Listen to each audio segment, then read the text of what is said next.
Okay, let us start the lecture. So we are discussing about the nonlinear PDE already. Okay, so today we are going to see some of the applications of this, whatever we developed with the characteristic ODE. So although we developed this for nonlinear PDE, what we are going to do is that we are going to apply this for the linear, quasi-linear, and fully nonlinear also, and then going to see how it is going to be helpful for us. Okay. So almost for linear case, whatever we did here, the same case it is going to come. So let us see the applications. Okay, the first case is linear case. So our problem is, so you remember the problem. So we had this f of du comma u comma x equal to 0 is there. That is the problem. And u equal to g was given. Okay, this is on gamma. This is in gamma. Sorry, in omega, and this is on gamma. Okay. So these are these are given to us. Now what we are going to do is that we are going to see how we are going to apply the theory which we developed. Means we have applied the how did we do that? So we had a near gamma. Okay, first we applied the characteristic ODE here. Then we need to solve this for x naught. Suppose x naught is given. Where first step is you need to straighten the boundary. Okay, straightening boundary, and then we need to flatten that. So compatibility condition is there. Okay, we got to flatten that boundary, and then you got to apply the compatibility condition. Then you have to use the non-characteristic data. Okay, and then you have to find the local solution. Finally, we got to find the local solution. Okay, and then you have to use the using local existence theorem. You have to prove that the solution is going to exist. So it may exist or it may not exist. Okay, so that's what we are going to see. It may exist or it may not exist. So let us see that. So for first case, linear case, so what I am having, linear case I have f of du comma u comma x is given by, I can write this. You know that standard linear equation. Okay, p of x into du of x plus I have c of x into u of x equal to 0. This is a general first order linear PDE. So now, if you remember our two lectures, one lecture before, okay, I think 37th lecture. So in that you might have seen that what is the non-characteristic boundary. Okay, let x naught belongs to gamma. Suppose I take x naught belongs to gamma, and the non-characteristic and has a non-characteristic boundary. Then what we have already seen that. Okay, so in that lecture we have already seen b of x naught dot gamma of x naught. Okay, that is not equal to 0. This is the condition corresponding to that. Corresponding to this, we have seen that. Okay, so in that lecture itself, I mentioned that we don't our x naught is not depending on our solution. Okay, we can see that this condition, whatever the condition we have got, is we are not going to solve that. Means we have that actually we have the characteristic ODE which involves p dot of s and p dot is there. So which is going to have minus dx and minus dx and dp is there, and then x dot is there. Okay, z dot is there. So z dot and x dot was there. We consider only z dot and x dot only. We didn't consider p dot in that problem. You might have if you remember that lecture. Okay, so that one I at that time I mentioned that why the p naught is not considered. We will come to that later. I mentioned. So that this is the time we need to look at that. Since this condition, compatibility condition is going to involve only x naught, okay, b of x naught and b of x naught is going to be there. So you can clearly see that this condition is not involving z naught and p naught. Okay, this is not involving anything like z naught and p naught. Okay, but almost the z naught and p naught conditions are similar. In z naught you are going to get TP into Z is going to come, okay, and x naught you are going to get TP only going to come, okay. So that's the reason we need to calculate the TP and then we can solve the problem. So here we are going to we justify that why the P naught is not involved, okay. So you remember that. So this is the condition, the theorem we have mentioned. So TP of okay dP of f of P naught comma z naught comma x naught not equal to 0. Okay, then we say that by the local resistance theorem for q belongs to y, Okay, for k of y, if y belongs to gamma is near x naught. So this also we have seen in the local extension theorem, etc. So then by local extension theorem, what we can do is that we can construct a unique solution. That's what we did in the last class. Okay, we constructed the local extension theorem. For this condition is important. Okay, T of f bar p naught comma x naught comma x naught dot mu naught. Okay, sorry, dot mu of x naught. Okay, which is not equal to 0. So then by the local extension theorem, in the last class we proved. So from that we can see that if this condition is satisfied, then we can construct a unique solution for this problem. Okay.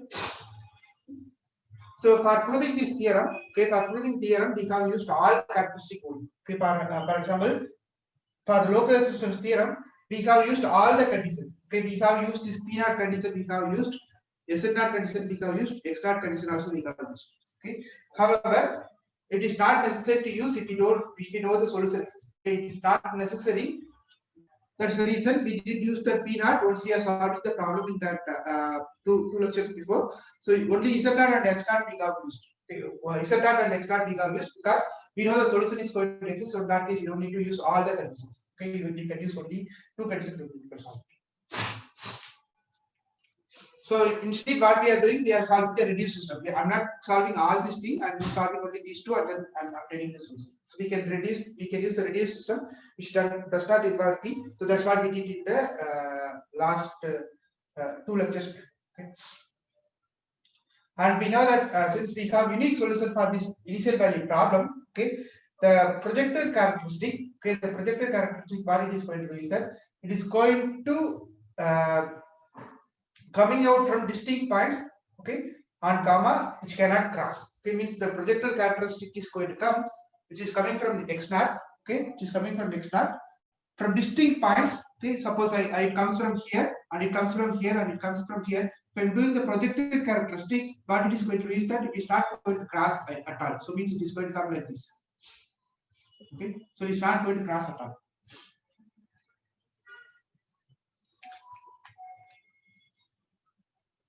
Okay.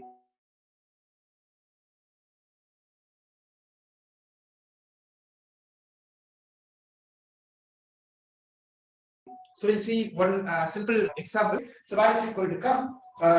Different cases trajectories of the OD you will see.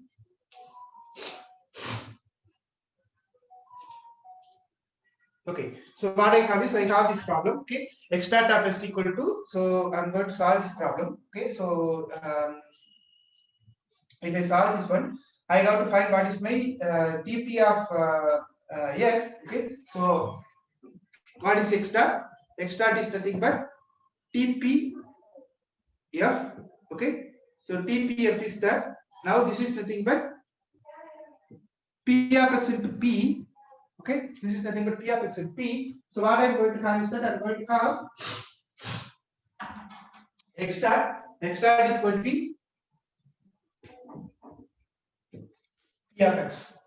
Okay, so x naught of s I'm going to write. So if x naught is nothing but TP, yeah, okay. So then here only P is here. There is no P here. This is only Z is there. Plus C of C is, I can write this as C Z. Okay. So there is no P involved over here. So if I differentiate with respect to P, I'm going to create only P of x. So x naught of s, I can write as P of x of s.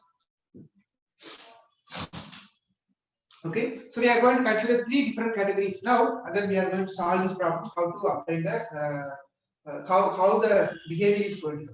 Okay, so first one, what we are going to do, we take the vector field. Okay, the vector field B vanishes within omega only at one point. Okay, first case we are going to see the vector field B vanishes within omega. So within omega it is going to vanish. Okay, only at one point.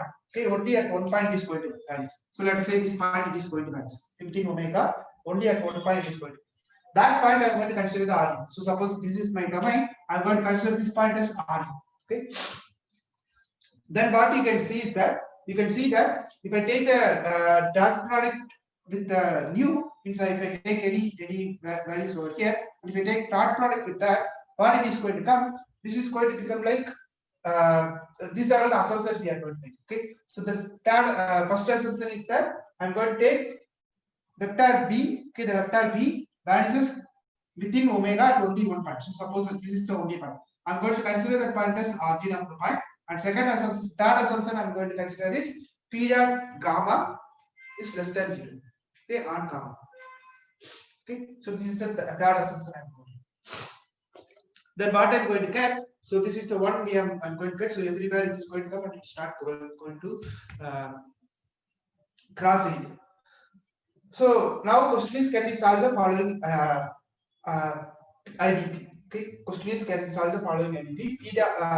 P of x into du of x equal to 0 on in x belongs to omega, du equal to g on omega.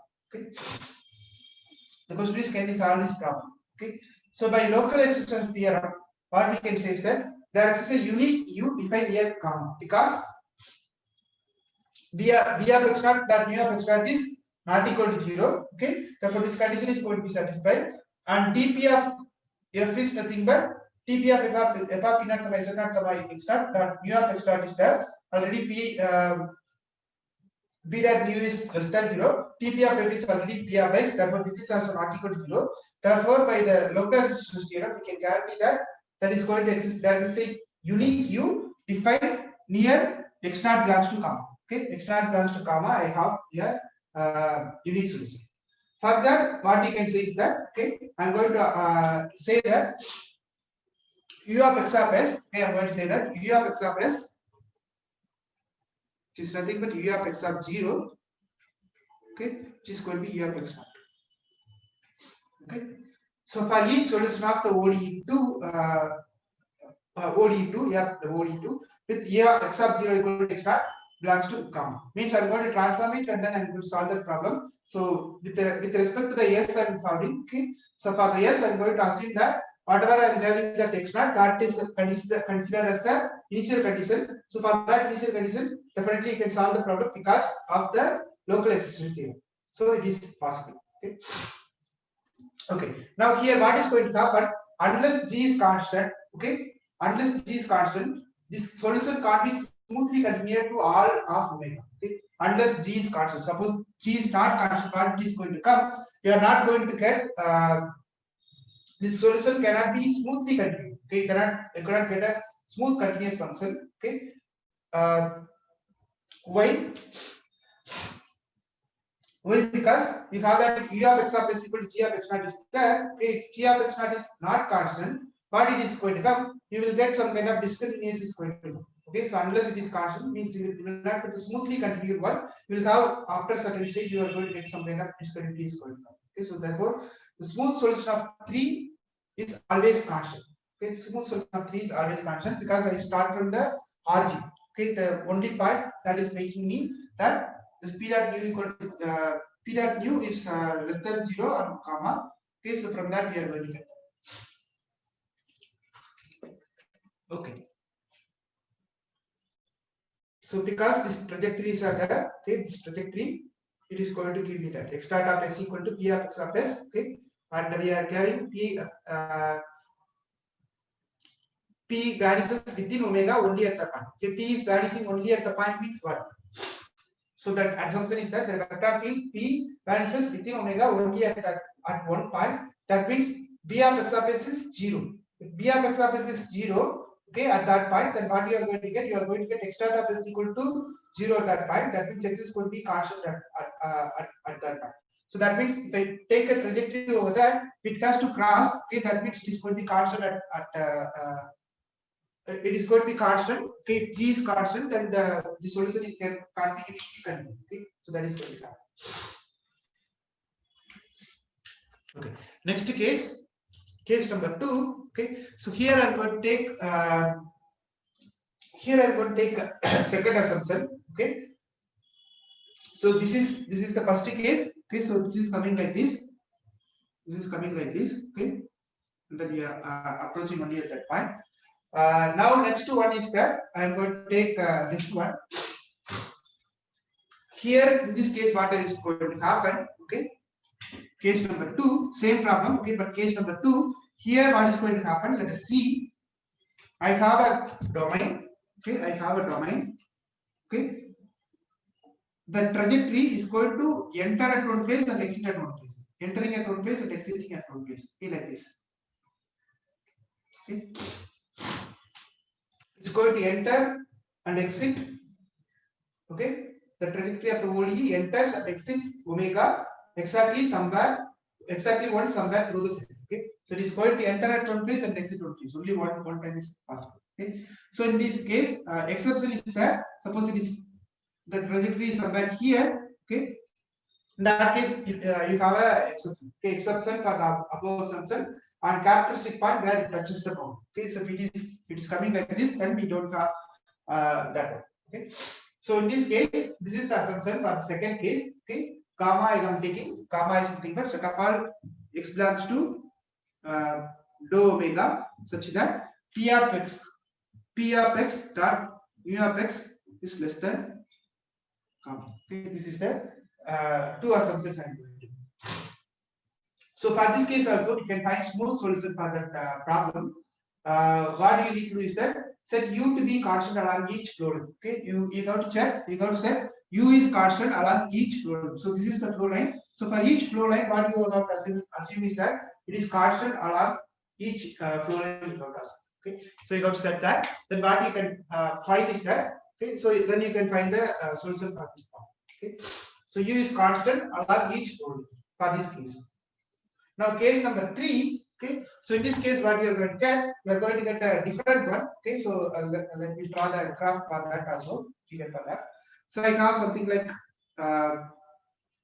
what to say? I need some kind of okay, like this I have. Okay, so in this case, what is going to happen?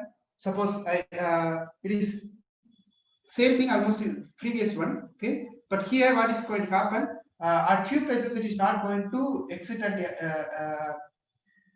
enter at same place. Okay, so it can touch that also. Okay, it can have something different. So for example, if I start from here, okay, so if I start from here, you can see that it's entering at one place, exiting at one place, again here entering at one place and exiting at one place. Okay, so in that case I have some kind of discontinuous system. Okay, somewhere if you are not obeying. So almost same thing whatever we did in the last one. Almost many trajectories are entering at one place and exiting at one place. But if you are not obeying them, okay, somewhere through the set, and if you are not obeying it, in that case, what we are going to get? See, this is something like it's not obeying it. It is entering at one place, again already it exits from the domain. Again, it is entering at place and exiting at one place. So the trajectory is not obeying that. So this case we got B. So in this case, what is going to have? Okay, this again, you can define the u can be constant along the characteristic you can define, but what it is going to happen, okay, u may be discontinuous at some points. So for example, here it is going to be discontinuous because it is not following that. Okay, so it is going to become like a discontinuous pattern. So let me say this is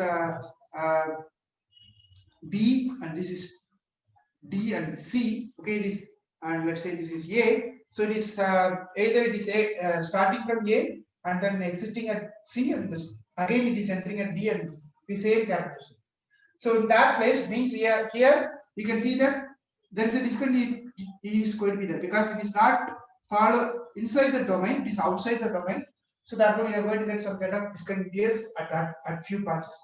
Okay, so we cannot guarantee here the local excitation theory may fail near those characteristic points. So near this point, our characteristic, okay, our local excitation theory cannot guarantee, may exist or it may not exist. Okay, so this is going to give me some indication that it will give an indication that nearby that point we need to work on. Okay, so means you may get a failure of the problem. Okay, if it is getting a failure of the problem, you need to focus on that. And in physical, in the reality, means if you go for the applications like physical problem, you need to concentrate on that.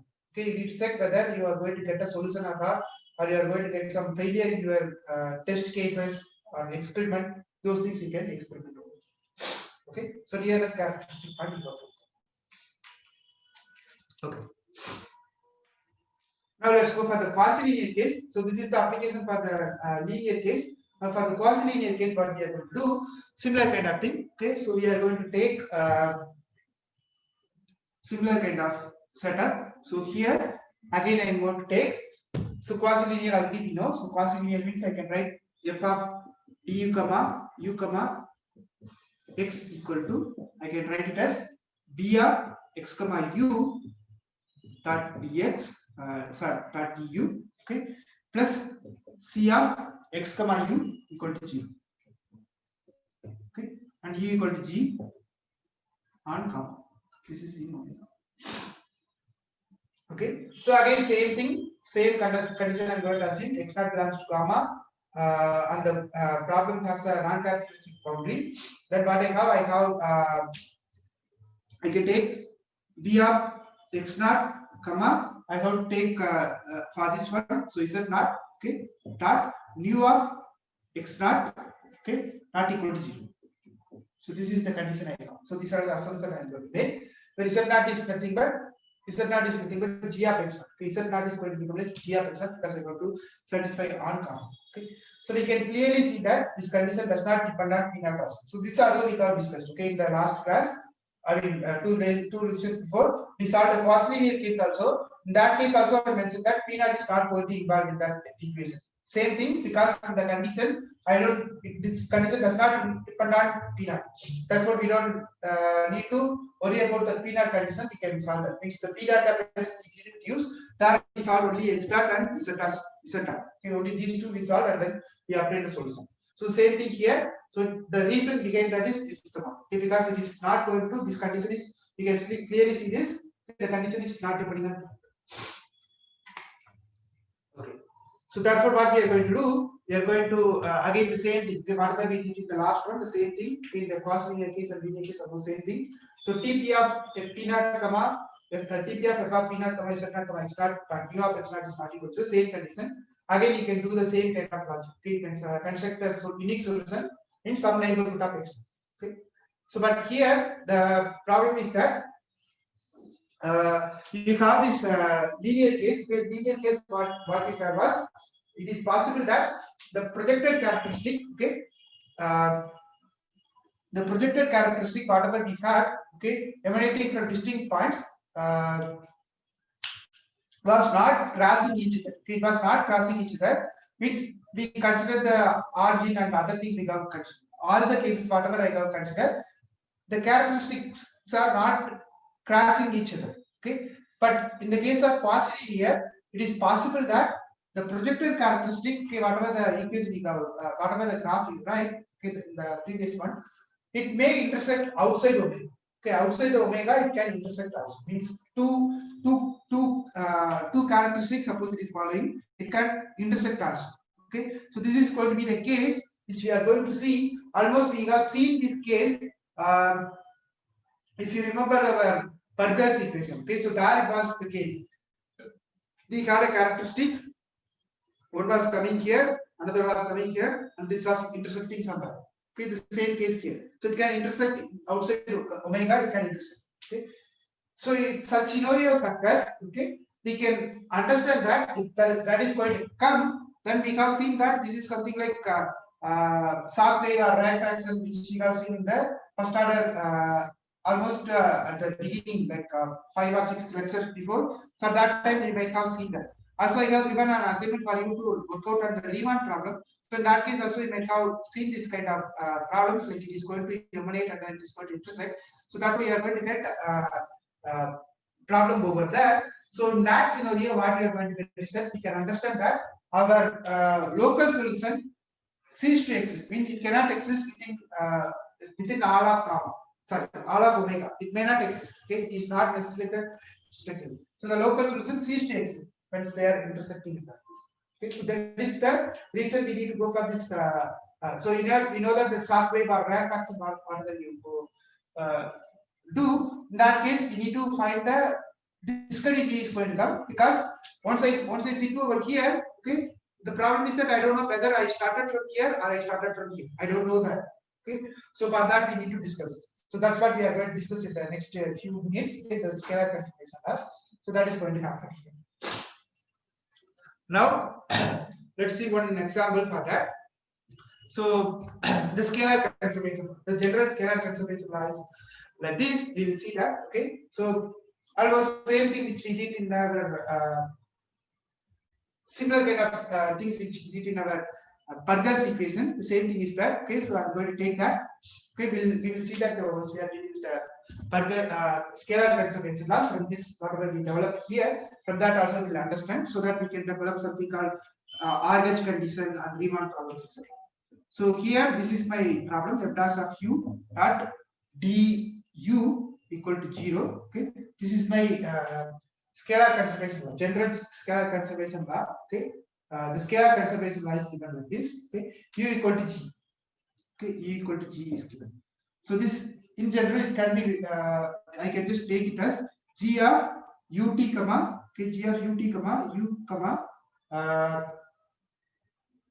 okay, g of ut comma du comma, okay, du comma u comma x comma t equal to, I am going to take it as ut plus divergence of f, okay, of u equal to same thing, ut plus same thing equal to g. Okay.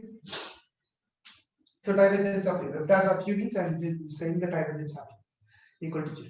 So here f is a mapping from r power n, r to r power n, and f equal to f1, f2, f1 is done. Now here what I am going to do is that the same problem I am just rewriting it in terms of our setup, because we have x is there, so x belongs to r power n here. So in this case it is not going to be r power n. I am going to take r power n plus 1 domain. Okay, so that means I can just set t equal to x power n plus 1, xn plus 1. Then I can just change this problem into this setup where our x is going to become like n plus 1 dimension. Okay, that's what we are going to do. We are going to reformulate it and then we are going to. So what I am going to do is that I am going to define a new variable q. Q is going to be p comma pn plus 1. Okay, so p is nothing but, this p is nothing but for the x variable, this p is nothing but x variable, pn plus 1 is for the t variable. Okay, so I'm going to transform it to a new rn plus 1 domain. Okay, there I have, so q equal to p comma pn plus 1, the new tuple, and y I'm going to take it as x comma t. That means this is going to become like, instead of rn, I'm going to work on rn plus 1. Therefore, this problem I can reformulate it as g of q comma z comma y. Okay, g of q comma z comma y, which is going to be, this is ut is nothing but with respect to the last variable. Therefore, this is going to become like pn plus 1, and the divergence of f is going to be as it is. Therefore, this is going to become like plus f dash of z, okay, into p is going to become, because p is nothing but, okay, so this is going to be the, okay. Now from here, so means you transform the problem. We are not taking this one, we are transforming this problem into our characteristic whatever we develop local systems theory. So in that setup, I am going to transform it. So in this case, what I am going to have, I am going to have my characteristic ODE I got to find. So the characteristic ODE for this problem I got to find. So in that case, I got to find what is my new variable. So my new variable is dq. Okay, dq of g is going to become like, what is dq of g? dq of g is going to become like f dash of z. Okay, f dash of z comma 1 is going to come. Okay, because I have tq is nothing but I have pn plus 1 is there. So for p I have f dash of z, and for q I have pn plus 1 I have 1 here. Therefore, it is going to become like f dash of z comma 1 is going to come. Similarly, if I find dy of g, okay, there is no z of involved here. Okay, so means y is not involved over here, means x comma t is not involved over there explicitly. Therefore, we are going to get equal to 0 is going to come. Now tg of z, okay, tg of g is going to become like, okay, I am going to get f dash of z into t is going to come as it is. F dash of z into t, because there is a z over there. Okay, so that is going to come. Now, sorry, f double dash is going to come, f double dash, not f dash, because z is over there, so f double dash of z dot t is going to come. So what I have, so we can observe that the non-characteristic condition is satisfied at each point y comma y not equal to x naught comma 0. Means I am just going to satisfy this is going to satisfy that x naught comma 0. That point I am going to consider, because if I have that x and rn domain, I used to put x naught. Here I am having one more variable t. So for that I am putting the condition 0. That is nothing but my initial condition. Therefore, we are going to get y naught equal to x naught x naught comma 0. Therefore, our characteristic ODE is, okay, so that question mark is within the characteristic ODE. That becomes as follows. So in that case, what I have that xi dot of s. Okay, remember these conditions. Okay, in the previous lecture we have derived that. So xi dot of s is going to become like I have fi dot tp of z will come. So in this case, it is going to become like tq of z. Okay, tq of f is going to come. So I'm going to split it into one for x1 to xn, okay, and another for xn plus 1. Okay, so for x1 to x1, my condition is f dash of z. Okay, only f dash of z. Therefore, this is going to become like f dash of z of s. And n plus 1 of z s is going to become like this condition that is going to be because tq I have right, dq I am going to split it into two. Okay, one is for the variable x and there is for the variable t. Okay, this is my characteristic ODE. The trajectories which we are having. So from this equation, you can see that xn xn dot of s equal to 1. That means you can see that xn plus 1 of s is going to become like s. Okay, so this is going to come from the last condition. So which exactly agrees if I replace s equal to t, it is going to agree exactly. Okay, xn plus 1 equal to t is awesome. That is going to agree. Okay, so therefore that is satisfied. So we can identify the parameters with time t. Therefore, in the equation, okay, z dot is there. Okay, there is a condition that z dot of s is there. Okay, z dot of s is there. So z dot of s is going to be 0. Okay, because dy of g is 0. Therefore, you are going to z dot of s equal to 0 is going to come. That is second condition. So from this one, you can understand that z of s is going to be constant. Okay, z of s is going to be constant, and then you can apply the boundary condition. If you apply the boundary condition, that is going to become like z0 is going to come. So this is going to be the initial condition you are going to apply. So if you apply the initial condition, this is going to become like z of s equal to z0 is going to come. That is going to be g of x. Okay, and the boundary. I'm going to apply the boundary initial condition. Now what I have, if I apply the remaining part, okay, I have the rest of the part. Only xn plus 1 I have solved. Okay. Now for the next one, xi dot as s also I have solved. So in general, I can put xs, okay, x of s. The vector itself I can put it. Okay. So x of s is going to become like f dash of.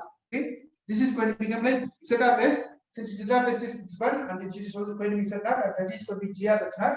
I can substitute it over here. That is going to become like g of x naught. Okay. Dot p. Okay. But what is p is going to come? We are going to get that. Okay, once you are here not p here this one f dash of g of x this condition. Okay, so f dash of g of x naught is going to come into this is xi dot of s is that one. I got to integrate this. Okay, if I integrate this one, this is going to become like this is f dash of set of s is there. If I integrate this is going to become like s is going to come. Okay, because f dash of g of x naught is there, this is going to be some constant is going to come. So you are going to integrate that. Then you are going to get f dash of g of x naught into s plus some constant is going to come. Apply the initial condition again. So therefore your c is going to become like x. Okay. So therefore the projected characteristic what it is going to come, the projected characteristic is nothing but y of s equal to, okay, remember that y equal to x comma t. Okay, therefore this is going to become like x of s comma t is going to come. So t is nothing but we will say that identify the parameter t with s. So we are going to get s here. It's going to become like x of s is going to become like f dash of g of x naught s, okay, plus x naught by s is going to. So what is this one? This is going to represent a straight line. Okay, so it's a straight line along which u is constant. So along this line, the u is going to be constant. Okay, so this is a straight line. This projected characteristic. Okay, so suppose okay, so crossing characteristics. So here, what is going to happen? Because we mentioned in the quasi-linear PDE, we mentioned that it is not necessary that they do not cross. It can cross also. That we mentioned. So that's the point we are going to mention here. What is a crossing characteristic means? Suppose we apply the same logic. Same logic is applied to different initial points Z not belongs to it. Okay, so gamma. Suppose I got a point here. Okay, so I'm just sorry, it's not belongs to. Okay, some Z not. Okay, so suppose I apply the same logic. Okay, for some initial point Z not belongs to gamma, where G of X not equal to G of Z. Some other point I put up. Then what it is going to say, the projected characteristics may possibly intersect at some point and t greater than 0. It may not intersect at that place. That's the reason I mentioned this graph. Okay, here it is going to start from here. Okay, someone is coming from here, so it may start. It may not intersect immediately, but after a certain time t greater than 0. Okay, you can see that they are going to intersect. Okay, so the projected characteristic may possibly intersect at some time t greater than 0. And so here u equal to g of x naught. So I have two initial points. Okay, one is x naught, another I have z naught at the same. So both of them can intersect somewhere. Okay, it can intersect somewhere outside the omega. So here u equal to g of x naught is projected characteristic through x naught, and u equal to g of x naught is projected characteristic through z naught. So that means what you are going to get? You are going to get a contradiction here. Okay, because you are having two different characteristic for u. Okay, you have two different things, so that is a contradiction. So in that case, what you can see is that your initial value problem may not have does not have a general smooth solution. In general, it does not have a general smooth solution existing for all time t greater than 0. Because once I cross over here, if it intersects, then I cannot trace back here, and I don't know like where it is going to come after that also. So the same thing is going to be there in the Riemann problem. Sharp waves are characteristics. Okay, so that is sorry, sharp waves are not characteristics. So this is the case. So let's see next one. So if it is a past, okay. So suppose it is going to happen. In that case, what you can see, this is almost similar to what we have discussed in the Pargas. It is the same thing. Okay. Suppose we want to remove. Okay, let us remove.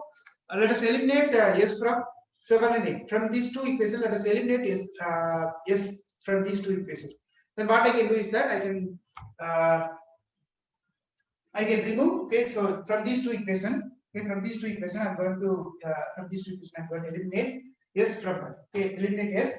So in that case, what you can do is that if you eliminate that, if our x belongs to R1, you see that since s equal to t, I can put u of x comma t. Okay, what is u of x comma t is going to be u of x comma t is going to be z of t. Okay, z of t, that is going to be g of x of t. Okay, I'm eliminating this between these two. So g of x of t minus t into, so I'm going to substitute over here. So this is going to be minus t into f dash of z naught is 2. Because g of x naught is z naught, so I'm just substituting. And wherever s is there, I'm substituting.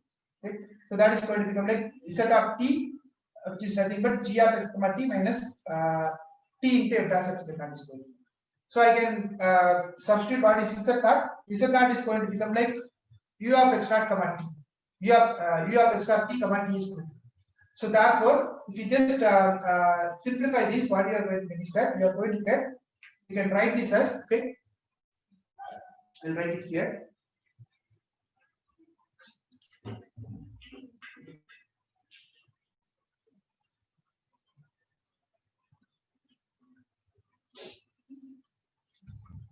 Okay. What is your u is going to come? U is going to become like g of x of t. Okay, because I know there is x naught. X naught is going to be this one. X naught is going to be, u is going to be, so z is nothing but u. Okay, u is going to be z of t equal to g of x naught. Okay, so this one I am going to write that. So what is x naught? I am going to write x naught is nothing but this one. So x naught I can write as x of s minus, okay, x of s. First I will write that x of s minus f dash of g of x naught. Okay, x naught is nothing. G of x naught is nothing but z naught. Therefore, I am going to replace this z naught. Okay, into s. Okay, so this is nothing but my u, because z of s equal to g of x naught. Sorry, z of s equal to g of x naught. X naught is already x of s minus f of g of x. Therefore, I'm going to write it in terms of t. Therefore, this is going to become like x of t minus f dash of z naught into t is going to come. U of x comma t I'm going to write. Okay. So this is my u. Now what I am going to do? Okay. So this I am going to z naught I am going to write it as just u. I'm going to generalize that. So what I'm going to get? I'm going to get u equal to g of x minus t into f of dash of. Okay. You remember this one?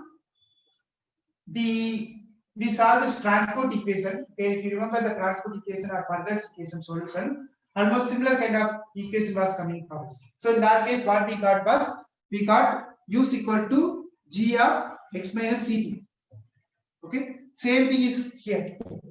Same thing is going to come. Similarly, if you remember the Pardel's equation, is similar kind of things we got developed. So this is the one we obtained from the possible linear PDE.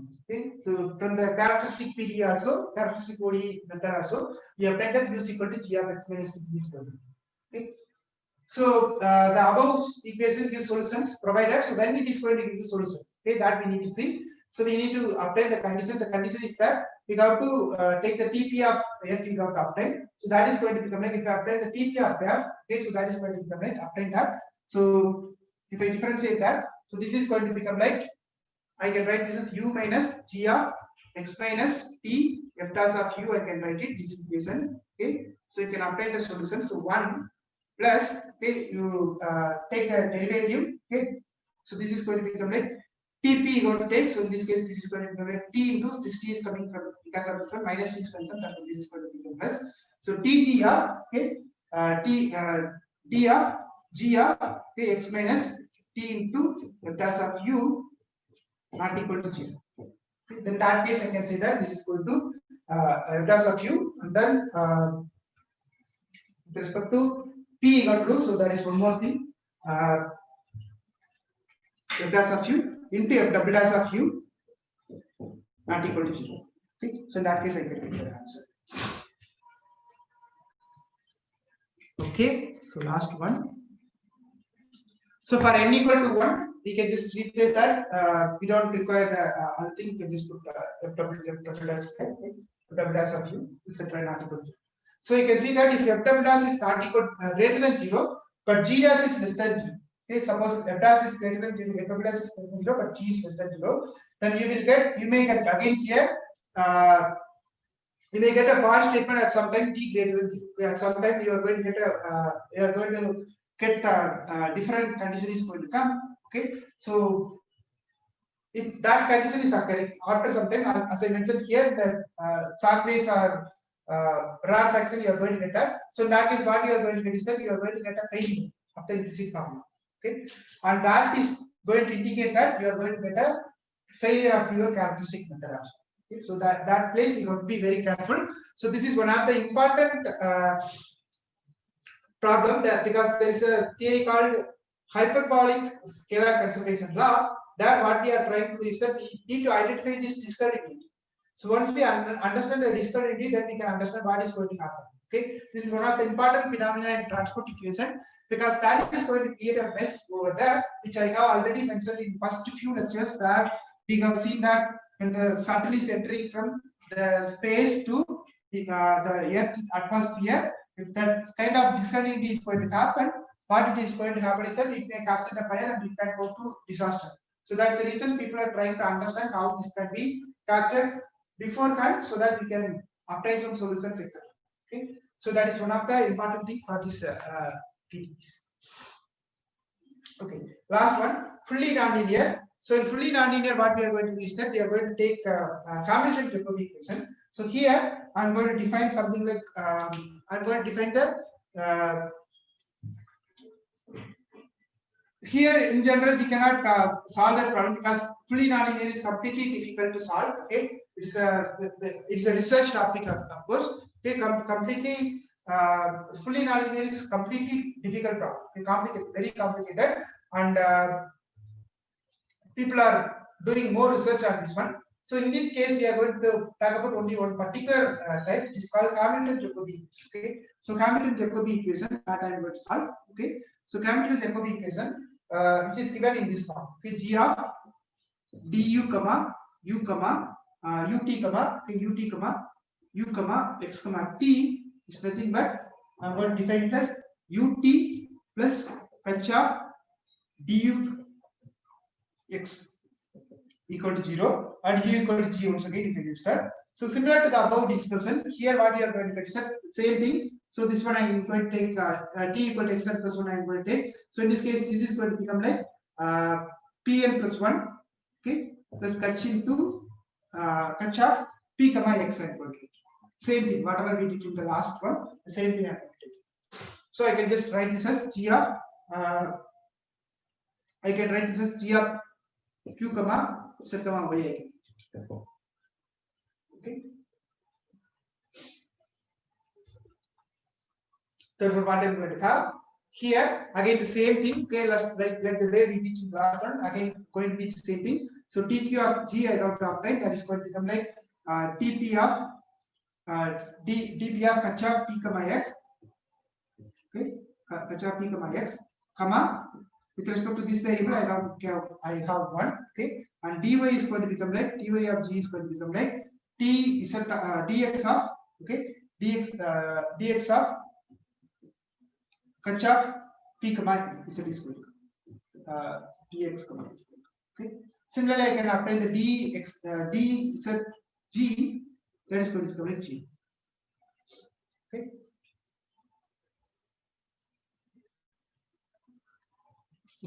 Again, you have that characteristic ODE, same thing what we did in the last one. Same kind of things is going to come. So xi dot of s is going to become like tau h by tau pi. Sorry, there's a mistake here. There's a typo there. Let me check one step. I think p and x will be interchanged.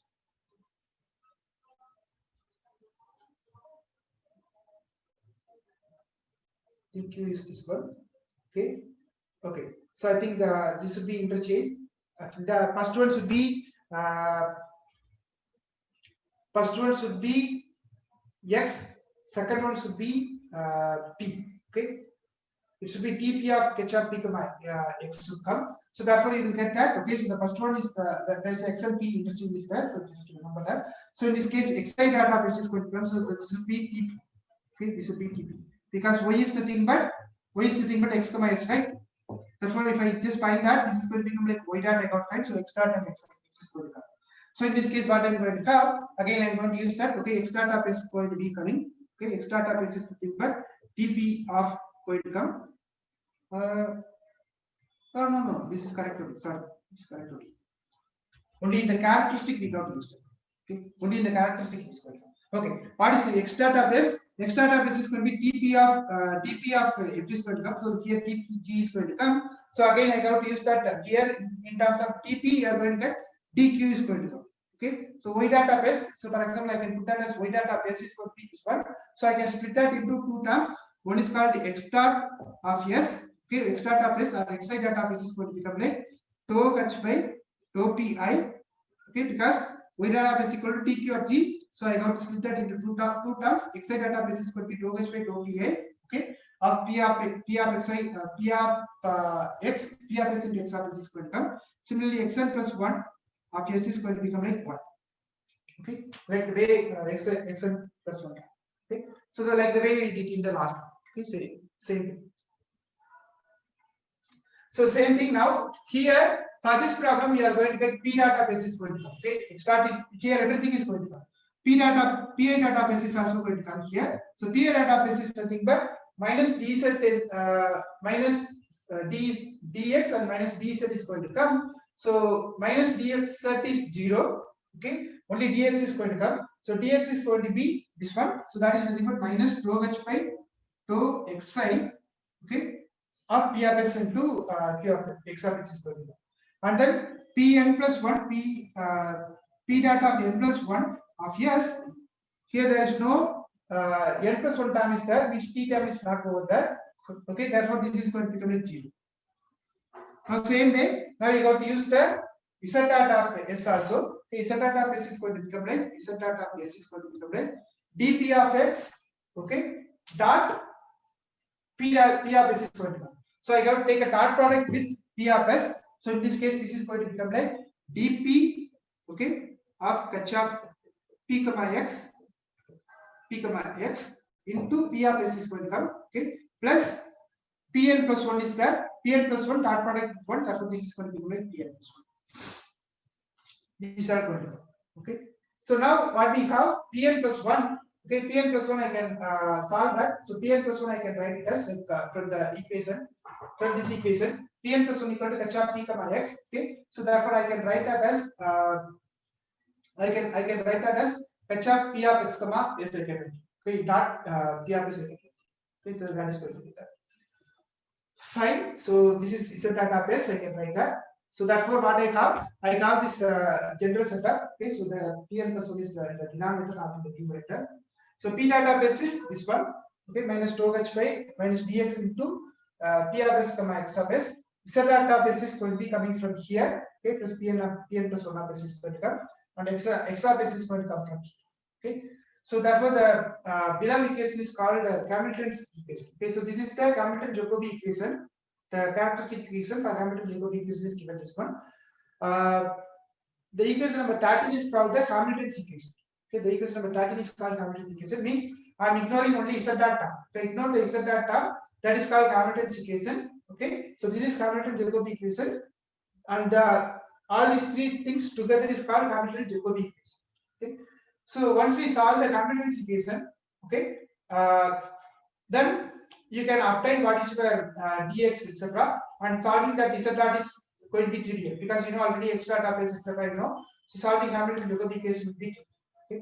So in general, Hamilton-Jacobi equation does not have a smooth solution U lasting for all time t, almost similar to quasi-linear PE. So this is also not generally true that we will get a smooth solution. Okay. So I thought to cover scalar consideration last today. Probably I will cover it.